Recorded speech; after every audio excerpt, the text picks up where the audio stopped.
पटाखों की फैक्ट्री में आपका स्वागत है। दोस्तों, इंडिया की जीत हो या किसी की शादी या कोई और फंक्शन, सभी जगह जश्न बनाने के लिए पटाखे का ही इस्तेमाल होता है। और दिवाली की आतिशबाजी तो आपने जरूर देखी होगी, लेकिन क्या आपको पता है ये पटाखे फैक्ट्री में आखिर बनते कैसे हैं? दोस्तों, आज हम आपको फुलझड़ी और मामूजी के लेंडे से लेकर स्काई शॉट और चटाई बम तक सारे पटाखे फैक्ट्री में बनते हुए लाइव दिखाएंगे। तो फैक्ट्री का सफर स्टार्ट करने से पहले एक प्यारा सा लाइक करके चैनल को सब्सक्राइब कर लो, क्योंकि वीडियो हमने बड़ी मेहनत से बनाई है। चलिए शुरू करते हैं। अपनी कुर्सी की पेटी बांध लीजिए, मौसम बिगड़ने वाला है।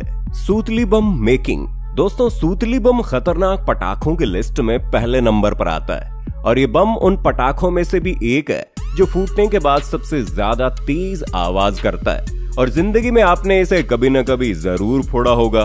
तो चलिए जानते हैं इसे फैक्ट्री में कैसे बनाया जाता है। सूतली बम बनाने के लिए सबसे पहले कार्डबोर्ड के छोटे छोटे बॉक्स बनाकर उनमें बारूद को भरा जाता है। उसके बाद बॉक्स के ऊपर नारियल की रस्सी को लपेटते हैं, जिसे हम सूतली कहते हैं।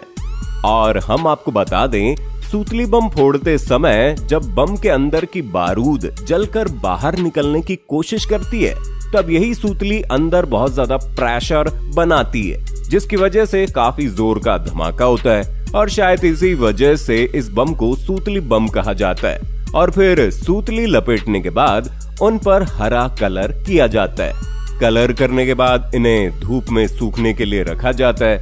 सूख जाने के बाद सुई की मदद से इनमें छेद किया जाता है। इस छेद के अंदर बारूद वाले धागे यानी फ्यूज को डालकर पैक कर दिया जाता है, जो कि आग को अंदर बारूद तक पहुंचाने और बम को फूटने में मदद करता है। उसके बाद इन पर लेबल लगाकर बॉक्स में पैक करके मार्केट में भेज दिया जाता है। चक्री मेकिंग। दोस्तों, चक्री हम सबका फेवरेट और काफी मजेदार पटाखा है, जिसे बनाने के लिए सबसे पहले कागज के ट्यूब बनाकर उनमें गन पाउडर यानी कि बारूद को भरा जाता है। इसके बाद उनके ऊपर कंपनी के कागज को लपेटकर एक लकड़ी की मदद से इन ट्यूब्स को एक साथ रोल किया जाता है और फिर इन्हें एक लकड़ी के सांचे में कुछ समय तक रखा जाता है ताकि उनका शेप चेंज ना हो। इसके बाद उनके ऊपर और नीचे कंपनी का कवर लगाकर बॉक्स में पैक कर दिया जाता है। अनार मेकिंग। दोस्तों, अनार कुछ ही मिनटों के लिए ही सही, लेकिन जब जलता है तो पूरे माहौल को रोशन कर देता है। और अनार को बनाने का प्रोसेस भी काफी अनोखा होता है, जिसके लिए सबसे पहले कार्डबोर्ड को कॉनिकल शेप में तैयार करके उसके अंदर बारूद को भरा जाता है।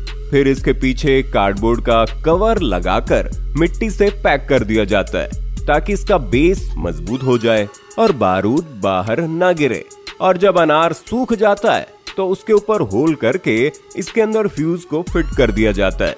फिर इसके ऊपर रेड पेपर को रैप करके कंपनी के स्टिकर को लगाते हैं और फाइनली अनार बनकर तैयार हो जाता है। चटाई बम मेकिंग। पटाखे की दुनिया के बेताज बादशाह लाल पटाखे को शायद ही कोई ऐसा होगा जिसने फोड़ा ना हो इसे। दोस्तों, ये लाल पटाखे कम पावर से लेकर हर एक रेंज में मिलते हैं और ये काफी महंगे भी नहीं होते।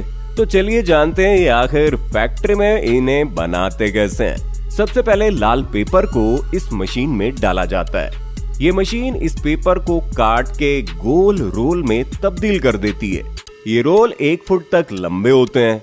अब इन रोल के बंडल बनाकर रख दिए जाते हैं।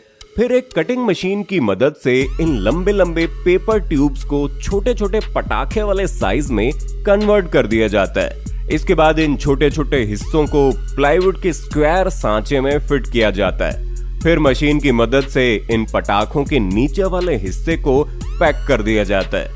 फिर एक वर्कर इन्हें हेक्सागोनल शेप में जमाकर मेटल स्ट्रिप से पैक कर देता है। इसके बाद इन स्ट्रिप को फिलिंग मशीन में डाला जाता है, जहां ये मशीन इन ट्यूब के अंदर पटाखे के मटेरियल और फ्यूज को डालते चली जाती है, जिसके बाद इन्हें कन्वेयर बेल्ट की मदद से दूसरी मशीन में भेजा जाता है। ये मशीन इनमें लगे फ्यूज को अच्छी तरह से फिक्स कर देती है। फिर इनकी लड़ियां बनाकर इन्हें पैक कर दिया जाता है। दोस्तों, अभी जो ये आपने पूरा प्रोसेस देखा है, ये चाइना जैसे देशों में मशीन से होता है, लेकिन हमारे भारत में इन्हें हाथों से ही बनाया जाता है, जिसके लिए इन लंबे लंबे ट्यूब्स को छोटे छोटे हिस्सों में काटा जाता है। फिर इन्हें एक राउंड फ्रेम में फिट करके इसके ऊपरी हिस्से में टिश्यू पेपर को चिपका दिया जाता है और इसके नीचे वाले हिस्से में गीली मिट्टी को लगाया जाता है ताकि अंदर का बारूद बाहर न गिर सके। इसके बाद टिश्यू पेपर वाली साइड से इनमें छेद करके बारूद को भरा जाता है। बारूद भरने के बाद इनमें फ्यूज को फिट कर दिया जाता है और फिर गीली मिट्टी सूख जाने के बाद इन फ्रेम को ठोक कर पटाखों को अलग कर लिया जाता है। इसके बाद इन पटाखों को हाथों से बांधकर इनकी लड़ी बनाने का काम किया जाता है। फिर इन्हें पैक करके मार्केट में भेज दिया जाता है। Roll caps making. दोस्तों, रोल कैप्स जिसे हम टिकली भी कहते हैं, शायद ही कोई ऐसा होगा जिसने बचपन में इसे न फोड़ा हो। क्या आपको याद है हम इसे बचपन में कैसे मजे लेकर फोड़ते थे? लेकिन आपको ये नहीं पता होगा कि इस टिकली को फैक्ट्री में कितनी मुश्किल से बनाया जाता है। दोस्तों, इसे बनाने के लिए सबसे पहले रोल कैप्स का बारूद घोटकर तैयार किया जाता है। उसके बाद इस पेस्ट को सफेद पेपर पर लगाया जाता है, जिसके लिए ये लोग एक स्पेशल लकड़ी के टुकड़े का इस्तेमाल करते हैं, जिसके नीचे बहुत सारी कीलें लगी होती है। और फिर पेस्ट लगाने के बाद इन पेपर को लकड़ी के सांचों में सूखने के लिए रख दिया जाता है। और जब सफेद पेपर के ऊपर का बारूद सूख जाता है तो उस सफेद पेपर के ऊपर लाल पेपर को चिपकाया जाता है। उसके बाद इन्हें दो गद्दे के बीच में जमाकर एक मशीन के नीचे दबा दिया जाता है ताकि दोनों पेपर अच्छे से चिपक जाएं। फिर इन्हें दोबारा से सूखने के लिए रख दिया जाता है। जब ये पेपर अच्छी तरह से सूख जाते हैं तो इन्हें कटर की मदद से बराबर साइज में काट लिया जाता है। काटने के बाद इन पट्टियों को राउंड फोल्ड करके छोटी छोटी डिब्बे में भरते हैं और फिर इन्हें बॉक्स में पैक करके मार्केट में भेज दिया जाता है। Rocket making. दोस्तों, रॉकेट बनाने का सफर शुरू होता है पेड़ों की कटाई करने से, जिसके लिए पेड़ों को काटने के बाद इनकी अनवांटेड टहनियों को रिमूव कर दिया जाता है। साथ ही इनके छोटे छोटे टुकड़े करके इन्हें फैक्ट्री में लाया जाता है। फैक्ट्री में इन लकड़ों को छीलकर एक मशीन में डालते हैं। ये मशीन इन्हें पतली लेयर वाली लंबी शीट में कन्वर्ट कर देती है। फिर इन पतली शीट्स को एक के ऊपर एक जमाकर पंचिंग मशीन में डाला जाता है। पंचिंग मशीन इन शीट्स को छोटी छोटी लकड़ी में काट देती है। इस तरह से रॉकेट स्टिक रेडी हो जाती है। अब बारी आती है रॉकेट के ऊपरी हिस्से को बनाने की, जिसके लिए कार्डबोर्ड रोल में बारूद डालकर अच्छे से पीटते हैं ताकि बारूद बाहर ना गिरे। इसके बाद फ्यूज पर एक खास पेस्ट लगाकर रोल में डालते हैं, जिससे रॉकेट का मेन स्ट्रक्चर बनकर तैयार हो जाता है। अब इसे अट्रैक्टिव बनाने के लिए ग्लू लगाकर नॉच को अटैच कर देते हैं। साथ ही ग्लू लगाकर स्टिक को भी चिपका देते हैं। इसके बाद कंपनी स्टिकर लगाकर इन्हें पैक करके मार्केट में भेज देती है। Sparklers making. दोस्तों, फुलझड़ी सबसे आम पटाखों में से एक है, जिसे बच्चों से लेकर बड़ों तक हर कोई पसंद करता है, क्योंकि ये जलाने में काफी आसान होती है और कोई खतरा भी नहीं होता। फुलझड़ी को बनाने के लिए इस तरह के लकड़ी के सांचे का इस्तेमाल किया जाता है, जिसके लिए सबसे पहले तार के बराबर सेम साइज में काटे हुए टुकड़ों को इस सांचे में घुसाया जाता है और फिर एक लकड़ी से दबाकर उन्हें लॉक कर दिया जाता है। उसके बाद इन तारों को एक पेस्ट में डुबोया जाता है, जिसे आप बारूद कह सकते हो। इस पेस्ट से निकालने के बाद इन्हें सुखाया जाता है और सूख जाने के बाद इन्हें दोबारा से इस पेस्ट में डुबोया जाता है ताकि ये और मोटा हो सके। जब ये मोटी हो जाती है तो इसके ऊपर मैग्नीशियम पाउडर को डाला जाता है, जिसकी वजह से फुलझड़ी में से सिल्वर स्पार्क्स निकलते हैं। और फिर जब ये अच्छी तरह से सूख जाते हैं तो इन्हें बॉक्स में पैक करके मार्केट में भेज दिया जाता है। Snake bomb making. दोस्तों, स्नेक बॉम्ब, जिसे बहुत सारे लोग मामू जी का लेंडा भी कहते हैं और जिसे जलाने पर इस तरह का सांप निकलता है, ये बच्चों को बड़ा फेवरेट होता है क्योंकि इसे जलाने पर कोई खतरा भी नहीं होता।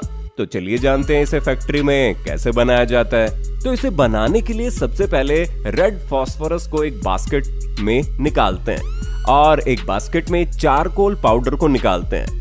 वैसे इसका यूज सांप गोली की क्वांटिटी को बढ़ाने के लिए किया जाता है, क्योंकि चारकोल तुरंत जलकर राख हो जाता है। फिर सफेद पाउडर को छलनी से छानकर चारकोल पाउडर में मिक्स किया जाता है। दोस्तों, ये सफेद पाउडर सुक्रोज और सोडियम बाइकार्बोनेट से बनता है, जो जलने पर सांप की तरह निकलने लगता है। उसके बाद इस मिक्सचर में रेड फास्फोरस को डालकर अच्छे से मिक्स कर दिया जाता है। दोस्तों रेड फास्फोरस का काम आग लगते ही रिएक्ट करके जलना होता है। अब इसमें खास तरह के लिक्विड को मिला के इसे अच्छे से मिक्स करके कुछ इस तरह बनाते हैं। अब बारी आती है इस पाउडर को गोली बनाने की, जिसके लिए इस पाउडर को एक मशीन में डाला जाता है। ये मशीन पाउडर को पंचिंग करके गोलियों का शेप दे देती है और मशीन के नीचे लगा कटर इन्हें छोटे छोटे पार्ट में काट देता है, जिसके बाद इन्हें वर्कर की मदद से बॉक्स में पैक कर दिया जाता है। Sky shots making. दोस्तों दिवाली हो या कोई फंक्शन, स्काई शॉट के बिना सब अधूरा लगता है और ये स्काई शॉट्स ही होते हैं जो आसमान को चमकाकर दिवाली को रंगीन बना देते हैं। तो चलिए जानते हैं छोटे से पटाखे आसमान में जाके रंगीन कैसे हो जाते हैं, आखिर इन्हें फैक्ट्री में बनाया कैसे जाता है। दोस्तों सबसे पहले ये जान लो कि स्काई शॉट के दो ही सबसे मेन इंग्रेडिएंट्स होते हैं, एक रॉकेट फ्यूल और दूसरा शेल। ये दोनों मिलकर एक ब्यूटीफुल नजारा दिखाते हैं। तो सबसे पहले शेल के बारूद को तैयार किया जाता है। शेल एक तरह का पटाखा होता है जो आसमान में जाकर फटता है। तो शेल के फ्यूल को बनाने के लिए बहुत से इंग्रेडिएंट्स का यूज किया जाता है, जिसमें मुख्य रूप से पोटेशियम नाइट्रेट, मैग्नीशियम और एल्यूमिनियम पाउडर होता है। तो सबसे पहले पोटेशियम नाइट्रेट में पानी मिलाकर इसे आटे की तरह गूंथा जाता है। इसके साथ ही इसमें एल्यूमिनियम पाउडर और दूसरे इंग्रेडिएंट्स मिलाए जाते हैं, जो कि रंग बिरंगी आतिशबाजी करते हैं। जब ये पदार्थ अच्छी तरह से मिक्स हो जाते हैं तो अब इस बारूद के पेस्ट को एक छलनी में से गुजारा जाता है, जिससे इस बारूद के मिक्सचर के छोटे छोटे टुकड़े हो जाते हैं। इसके बाद इन बारूद की गोलियों को एक घूमने वाली मशीन में घुमाया जाता है। इस तरह से बारूद की गोलियां तैयार होने के बाद इन गोलियों को बारूद के पाउडर के साथ प्लास्टिक के शेल में डाला जाता है। उसके बाद इस प्लास्टिक के शेल पर पेपर प्लास्टिक की लेयर चढ़ाई जाती है और फिर इस शेल में फ्यूज लगाकर इसे कार्डबोर्ड के सिलेंडर के अंदर रख दिया जाता है, जिसमें पहले से ही रॉकेट फ्यूल भरा होता है। इसके बाद इस पर स्टिकर चिपका के स्काई शॉट्स को रेडी कर लिया जाता है। Fuse making process. दोस्तों फ्यूज के बिना कोई भी पटाखा जल ही नहीं सकता। फ्यूज तो सबसे जरूरी चीज है। तो फ्यूज बनाने के लिए पतले पतले धागों को जोड़कर मोटा धागा बनाया जाता है। फिर इन धागों को बारूद के पेस्ट में डुबोकर सुखाया जाता है। सूखने के बाद इन फ्यूज को पटाखों के साइज के हिसाब से काट लिया जाता है। दोस्तों आज की इस वीडियो में आपको जरा भी मजा आया, आपको अच्छी तो लगी होगी, एक लाइक जरूर कर देना। हमारी मेहनत का फल देने के लिए हमारे चैनल को सब्सक्राइब भी कर देना। कमेंट में हैप्पी दिवाली लिखना मत भूलना। साथ ही इस वीडियो को अपने दोस्तों और रिश्तेदारों में ज्यादा से ज्यादा शेयर जरूर करना, ताकि ये जानकारी हर किसी को मिल जाए।